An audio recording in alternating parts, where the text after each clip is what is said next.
नमस्कार, आप देख रहे हैं नमस्ते बिहार और मैं हूं आपके साथ विभा उपाध्याय। बुलेटिन की शुरुआत इस वक्त बड़ी खबर के साथ। खबर आरा से आ रही है, जहां पर शादी समारोह में हत्या की वारदात को अंजाम दिया गया। हथियारबंद बदमाशों ने युवक की हत्या कर दी। आरा में शादी समारोह के दौरान हत्या की गई है।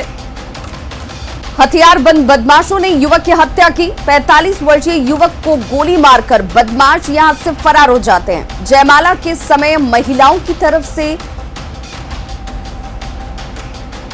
तमाम कार्रवाइयां की जा रही थी, जिस दौरान बदमाश विरोध करने पर युवक को गोली मारते हैं और इसके बाद हत्या की घटना को अंजाम देकर यहां से फरार हो गए। इलाज के लिए फिलहाल सदर अस्पताल लाने के दौरान रास्ते में ही युवक ने दम तोड़ दिया।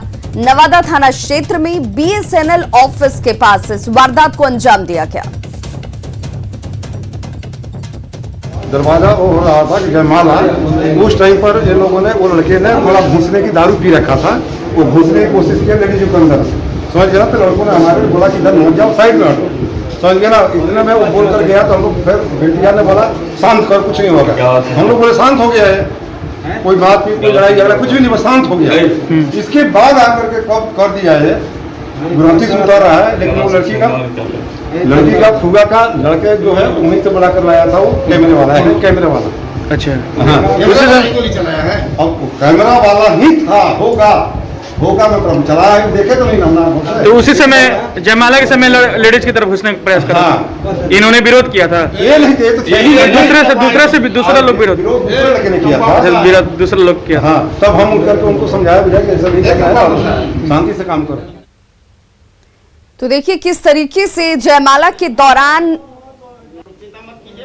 इस घटना को अंजाम दिया जाता है। और सहयोगी अभिनय हमारे साथ इस वक्त ज्यादा जानकारी के साथ फोन लाइन पर आरा से जुड़ गए। अभिनय, क्या जानकारी मिल रही है? क्या जिस शख्स की तरफ से गोली चलाई गई उसको आइडेंटिफाई किया जा सका है? पुलिस की कार्रवाई कहां तक पहुंची? बिल्कुल, ये देर रात की घटना है, जहां पर एक शहर से ही कुछ दूर के बाद एक बारात गया था, जहां पर कुछ विवाद हुआ। विवाद ये था कि जो महिलाएं जिस साइड खड़ी थी उस साइड कुछ बदमाश जाना चाहते थे, जिसका बाराती और सारे दोनों तरफ से कुछ लोगों ने विरोध किया। विरोध करने के बाद वहां पर तू मैं भी कहानी सुनी हुई, वहां पर लड़ाई झगड़ा और गाली गलौज भी हुआ। पर वहां बीच बचाव में कुछ मामला ठंडा पड़ा, जिसके बाद जब बदमाश प्री प्लानिंग किए, अवैध हथियार लाए, जिसके बाद जैसे ही वो गुरती कर वो जो 45 वर्षीय युवक जो नीचे आ रहा था, तब उसको रोक कर 2-3 बदमाश संख्या में थे, उसको रोककर उसको 2 गोली सीने में मार दी, जिसके इलाज के दौरान उसकी मौत हो जाती है। जिसके बाद वहां पे अफरा तफरी का माहौल होता है। पूरा परिवार, जो शादी समारोह का माहौल था, वो पूरा गमगीन हो जाता है। जिसके बाद पुलिस घटनास्थल पर पहुंचती है। पुलिस आइडेंटिफाई कर ली है, पर अभी तक जो तीनों बदमाश है वो अभी फरार चल रहे हैं। चलिए, बहुत बहुत शुक्रिया अभिनय इस तमाम जानकारी के लिए।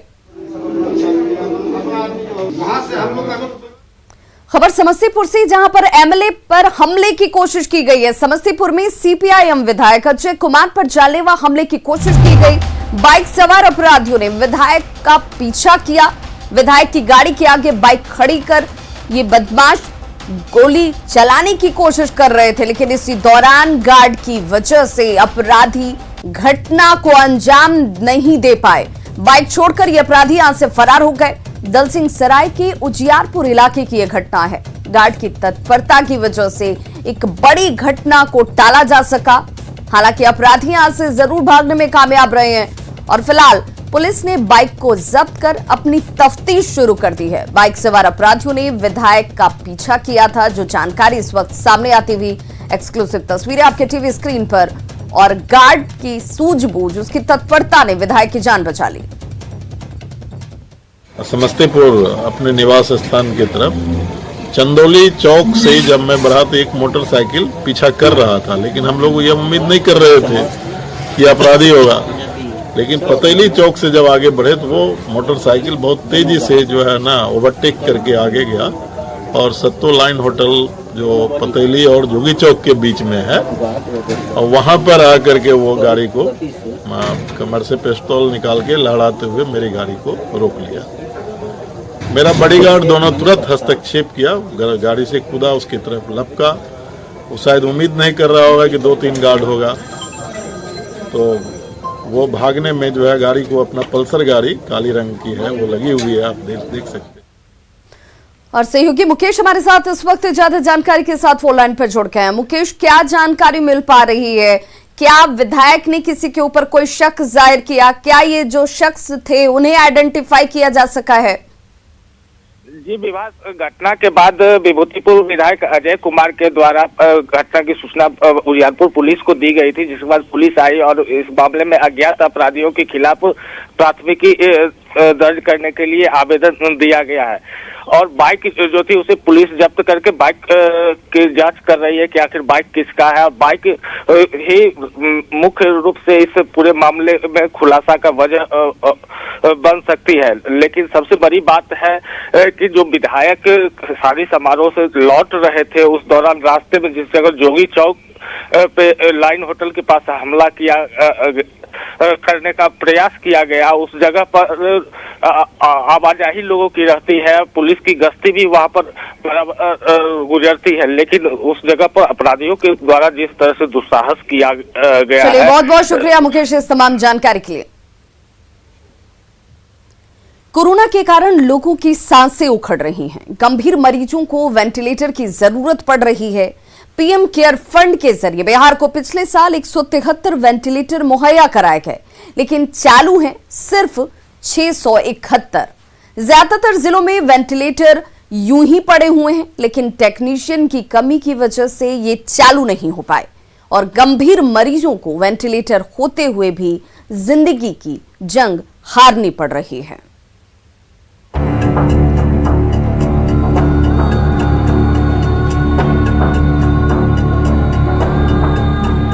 कोरोना कहर बरपा रहा है और सिस्टम सितम ढा रहा है।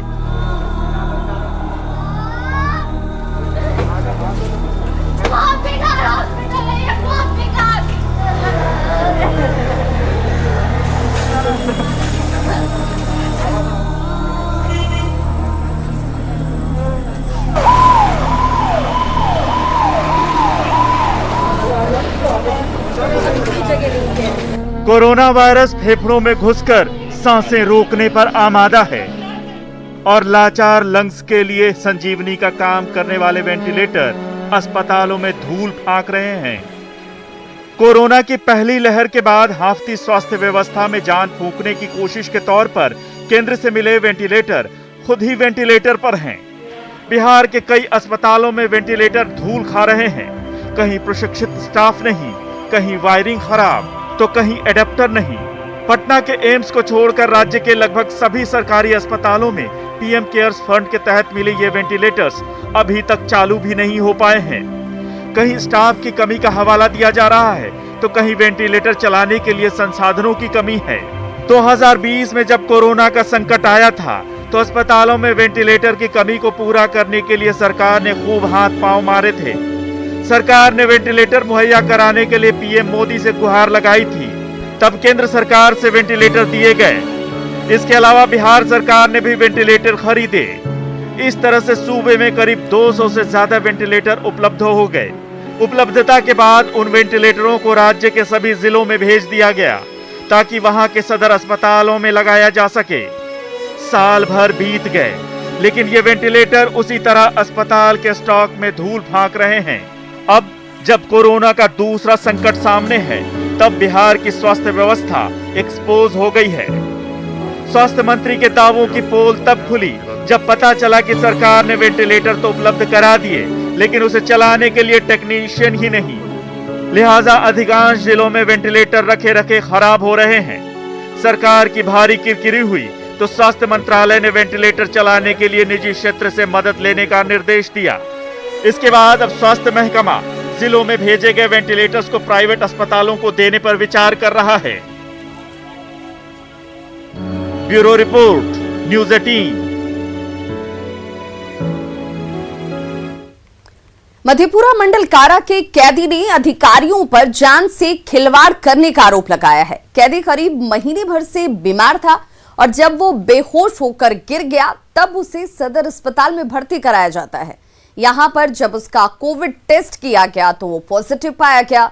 हैरानी की बात ये कि कोरोना पॉजिटिव पाए जाने के बाद भी उसे आइसोलेशन वार्ड में भर्ती नहीं किया गया, उसे आइसोलेट नहीं किया गया। कोरोना जांच हुआ है, मेरा बहुत पहले इलाज होना चाहिए था। मतलब कि मेरा इलाज जानबूझ के जेलर साहब, जेल लोग, कर्मी लोग वहाँ जो है प्रशासन के लोग हमें रोका, जिसकी वजह से हमें कोरोना और इतना सफर करना पड़ा और रेफर लिख दिया। आज वहाँ से चिट्ठी भी आ गई कि सुप्रिंटेंडेंट पुलिस को लिखा गया है बल देने के लिए, जैसे ही बल देगा वो चला जाएगा।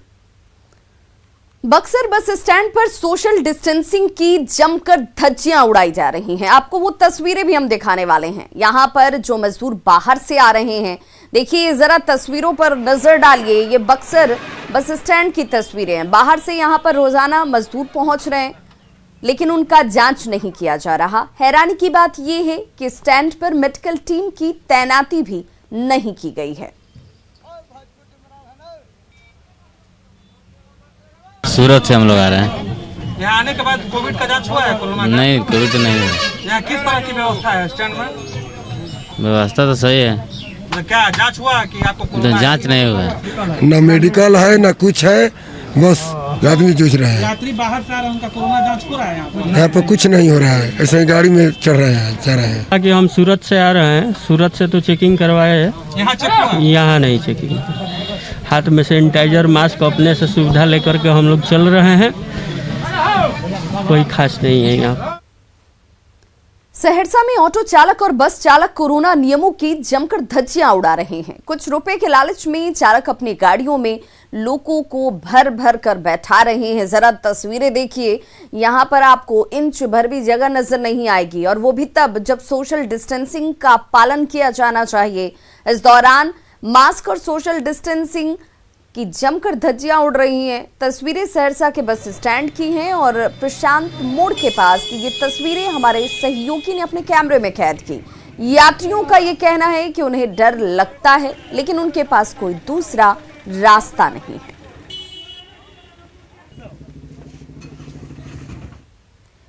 कोरोना काल में कुछ ऐसे लोग हैं जिनके घर से बाहर निकले बिना हमारी जिंदगी नहीं चल सकती। ये लोग जान को जोखिम में डालकर हमारे लिए काम करते हैं और तब जाकर हम सुकून से यहाँ जी रहे हैं। ऐसे ही पेट्रोल पंप कर्मी भी हैं जिनका काम जरूरी तौर पर हर रोज ड्यूटी पर पहुंचना है। पेट्रोल पंप कर्मी पूरी सुरक्षा से अपनी ड्यूटी निभा रहे हैं। इनसे बातचीत की हमारे सहयोगी रजनीश कुमार ने। कोरोना काल में वैसे योद्धा की अहमियत सबसे ज्यादा बढ़ जाती है जो लगातार अपनी सेवा में तत्पर हैं, जिनके बिना ऑक्सीजन की आपूर्ति संभव नहीं है, जिनके बिना एम्बुलेंस का संचालन संभव नहीं है। तो हम बात कर रहे हैं पेट्रोल पंप कर्मी की, जो सुबह से रात तक अपनी ड्यूटी पर तत्पर दिख रहे हैं। और देखिए, हर चेहरे पर मास्क है। और सबसे बड़ी बात यह है कि जो भी वाहन चालक आते हैं, जिनके पास जो मास्क लगाकर नहीं आते हैं, उन्हें ये लोग ईंधन नहीं देते हैं, तेल नहीं देते हैं। तो एक बड़ा रूल है और ये लोग खुद रूल को फॉलो करते हुए कहीं न कहीं चुनौती का सामना करते हुए नजर आ रहे हैं। तो राजधानी पटना के पेट्रोल पंप की ये तस्वीर आपको हम दिखा रहे हैं, डाक बंगला चौराहा पर की, जहां सभी कर्मी तत्पर हैं। और फिलहाल जो हालात है वो असामान्य है, लेकिन ये लोग कहीं से पीछे हटने वाले नहीं है। जरा हम बात करते हैं, क्या कहेंगे आप लोग? अभी कोरोना काल है, किस तरह से आप लोग एहतियात बरत रहे हैं? सबसे पहले तो सर, कोविड-19 में 2 गज की दूरी और मास्क है जरूरी है, तो जरूरी है। तो अगर हम लोग नहीं सहायता करेंगे तो एम्बुलेंस हो गए, डॉक्टर साहब लोग हो गए, या फिर कोविड-19 से जो भी जुड़े हुए हैं, जो भी हेल्प कर रहे हैं, वो लोग को तो जरूरी है ना कि आएंगे तो उनको गाड़ी में तो तेल चाहिए ही चाहिए, हवा चाहिए ही चाहिए। तो ये तो देना मेरा प्राथमिकता है। और लोग हैं, कैसे आप लोग एहतियात बरत रहे हैं, सावधानी कैसे? देखिए, सैनिटाइजर भी रखते हैं, हैंड वॉश भी रखते हैं, प्लस पंप पर लगा हुआ है सैनिटाइजर। एक गाड़ी में लोग तेल देते हैं, जाकर सैनिटाइजर करते हैं। कस्टमर बताते हैं कि जाइए वहाँ अपना सैनिटाइजर लगा लीजिए। बिना मास्क के हम लोग तेल नहीं देते हैं। तो कैसे मतलब सैनिटाइजर पर लगा कर दिखाइए? जब नोट आप छूते हैं, चूंकि हर समय चूंकि नोट छूते होंगे आप, ऐसे करते हैं। उसके बाद हाथ में लगा करके फिर नोट में ऐसे पूरा लगा देते हैं, फिर उसके बाद नोट रख लेते हैं। जितनी बार आप नोट छूते हैं उतनी बार लगाते हैं हम लोग का कंपनी दिए हुए है सैनिटाइजर, कंपनी की तरफ से। देखिए, तो ये पेट्रोल पंप कर्मी हैं जो बता रहे हैं कि चुनौती तो है, लेकिन समाज सेवा का भाव भी है, ताकि कोविड-19 से जुड़े जो भी परिवहन है उसका परिचालन हो सके, चाहे वो डॉक्टर की गाड़ी हो या फिर प्रशासन की गाड़ी या एम्बुलेंस, उसको ईंधन मुहैया हो सके और मरीजों को कोई परेशानी नहीं हो, जो सेवा है प्रभावित नहीं हो सके, इसको लेकर ये लोग हर चुनौती का सामना करने के लिए तैयार हैं। कैमरामैन सुबोध के साथ रजनीश कुमार, न्यूज़ 18 पटना। खबर शेखपुरा से, जहां पर कोरोना काल में जीविका दीदी भी अपनी महत्वपूर्ण भूमिका अदा कर रही हैं। जीविका दीदी मास्क बनाकर अलग अलग विभागों को पहुंचा रही हैं, जिससे जुड़े महिलाओं को घर बैठे रोजगार भी मिल रहा है। मास्क बनाकर महिलाएं बेहद खुश हैं। रोजगार नहीं था, समूह में जोड़ के मास्क का जो हुआ है, तो मास्क हम सब 40 महिला मिलके ये मास्क का ये ऑर्डर पूरा कर रहे हैं। महिला लोग मिलके बना रहे हैं। एक दिन में लगभग कितना मास्क बना लेते हैं? एक दिन में 3000 मास्क बन जाता है। 60 महिला काम कर रही है। यहाँ पर 4 VO है, चारों मिलके हम सब काम कर रहे हैं। क्या क्या करती हैं उसमें? वही मैंने एक महिला काटती है और सब महिला सीती है। एक दिन में कितना मास्क बनाते हैं? लगभग 2000 मास्क।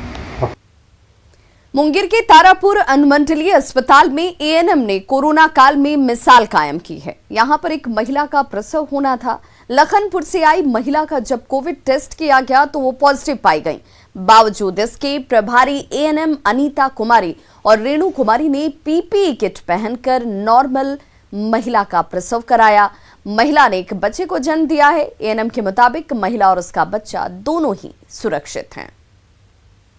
ये कोविड-19 पीपीई किट पहनकर डिलीवरी कराए हैं।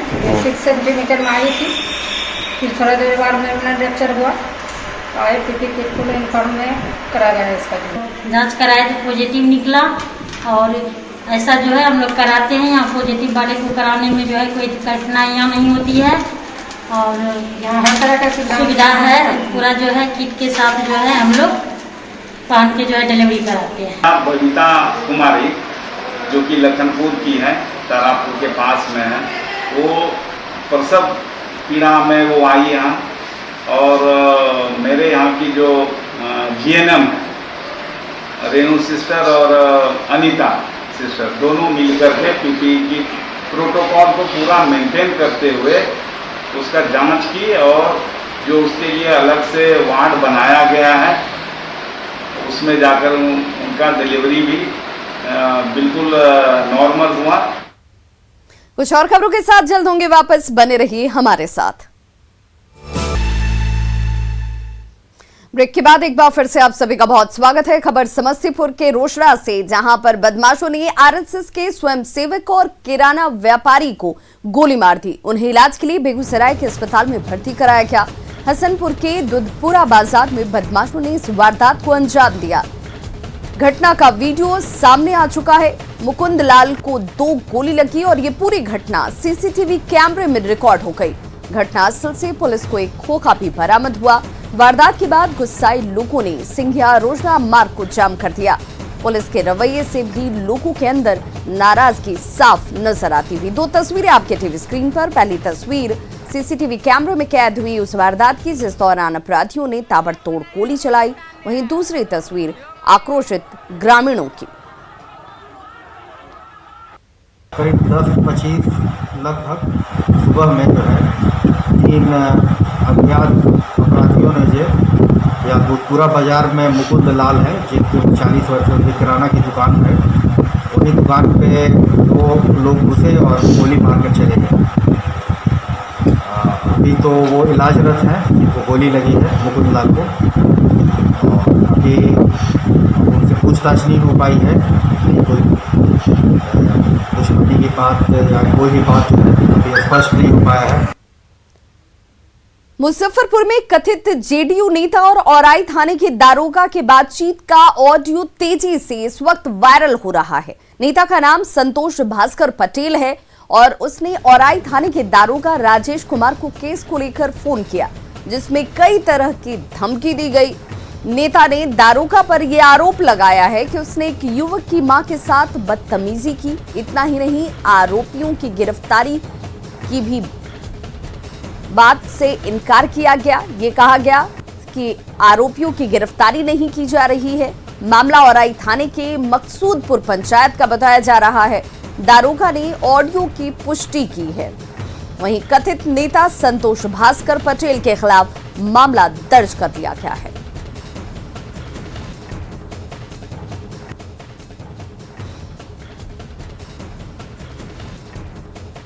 बात का है, थाना आपके बात का है, थाना के बात का आपका कॉल मैं करवा दूंगा, पहचानते हो? कौन रिकॉर्ड हो रहा है? नहीं यार, अरे कौन रिकॉर्ड हो रहा है तुम्हारा? हम तुमको सब पेश करा देंगे 2 घंटे के अंदर में। अच्छा ठीक है, ऐसे बात करोगे किसी से? तुम्हारा कौन रिकॉर्ड हो रहा है? तुम पहचान रहे हो हमको? वायरल हो रहा है, तुम कहता है कि मैं राजद के लोगों की मदद करूंगा तो तुम्हारा औकात ठिकाने में लगा दूंगा। अभी तुम पहचानते हो? तुम थाना अध्यक्ष हो, लिमिट में रहो। थाना अध्यक्ष तुम्हारा औकात ठिकाने में लगा दूंगा। दोषियों को तुम गिरफ्तारी को, तुम FIR, तुम महिला कैसे बात करोगे? लिमिट में रहो। रिकॉर्ड हो रहा है, तुम औकात में, हम नेता है, तुम थाना अध्यक्ष है, औकात में रहो। अरे 5 साल के लिए नेता है, मेरे जैसा नहीं पहन लेगा। तू जहाँ जाएगा वहाँ औकात तुम्हारा ठिकाने लगा देंगे। तुम जनता का सेवक है, तुम तुरंत FIR करो, तुरंत दोषियों को गिरफ्तार करो, वरना तुम देखा 2 घंटे के अंदर में तुम्हारे साथ हम क्या करते हैं। इस कोविड-19 और इस कोरोना महामारी में देखा तुम्हारे साथ हम क्या करते हैं। तू जनता का सेवा नहीं क्या रंगदारी करेगा? तू रंगदारी सुन, तुम्हारा ऑडियो वायरल है, मैं क्या बात करेगा? ठीक है भाई, ऑडियो वायरल है, तुम्हारा हम औकात, तुरंत तुम गिरफ्तार करो, तुरंत दोषियों पर कार्रवाई करो। अरे सुनिए ना, तो हमारे बाप ना, आप कोविड-19 में खराब है, वोट का लिमिट है। सुन तुम्हारा औकात हम ठिकाने लगा देंगे। औकात में रह, नेता है ना, नेता जैसे 2 घंटे के अंदर में रुको। अरे ठीक है, बहुत अच्छा काम है, कोविड-19 में सस्पेंड करा देगा, बहुत बढ़िया, मेहरबानी हो जाए। खबरों का सिलसिला लगातार जारी है, आप देखते रहिए न्यूज़ 18 बिहार झारखंड।